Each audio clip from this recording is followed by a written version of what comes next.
Good morning. ल आज पनि लाग्यो हामी सुँगुर मार्न। आज चाहिँ हाम्रो शिकार चाहिँ उता तिनखोटे डाँडातिर हो। हामी अब जाँदैछौँ यहाँबाट। दाइहरू छ कि जानु भइसक्यो। च्यान गाडी आइसक्यो, देउने पुग्न लाग्यो। अब यहाँ गैरीगञ्ज जाने बाटोबाट जाने हो।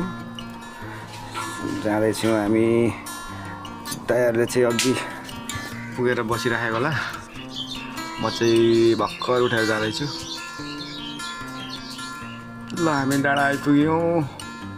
सुँगुर धनीको घर चाहिँ यहीँतिर कहाँ भन्दै थियो।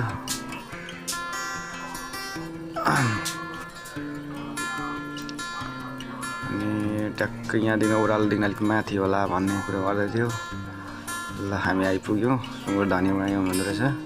सुँगुर पनि यही रहेछ। ल अब हामी यहाँ निकालेर ल्यायौँ। ल हामीले बाइकमा लोड गरेर अब दोकानतिर लाग्ने विचार गरियो। लागिँदैछ अब घर। ल हाम्रो बसन्ती पनि स्टार्ट हुँदैछ। भाइले स्टार्ट गर्दैछ। ल हामी पनि अब डाँडालाई छोडेर तिनवटा डाँडालाई छोडेर हामी जाँदैछौँ ज्ञानचोकतिर।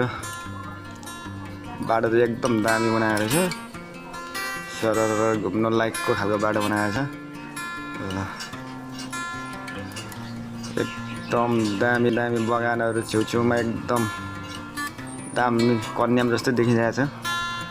मिनी कन्याम भन्छन् नि यहाँ। एकदम दामी छ।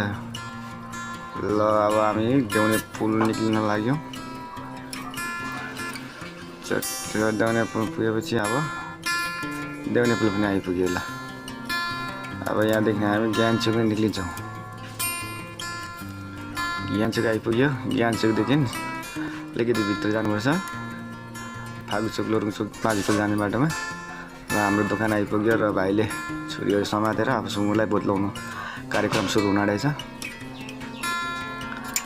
ल अब हामीले भोत्लाउने भोत्लाएर पनि रेडी भइसक्यो।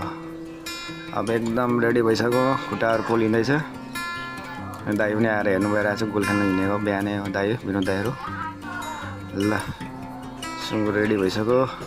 ल अब हाम्रो भाइले ढुङ्गाले हान्दैछ। हामी त मस्काउँछौँ है फेरि यस्तो मैलाहरू उड्ने गरी। ल भाइले अब ल फेरि हामी अब अन्डा धुनु लग्यो। अन्डा धुनुको लागि हाम्रो भाइ एकदम फास्ट छ। त्यही भएर हाम्रो भाइले धुएछ अन्डा। ल आजलाई चाहिँ यति नै हाम्रो भिडियो हो। बाई।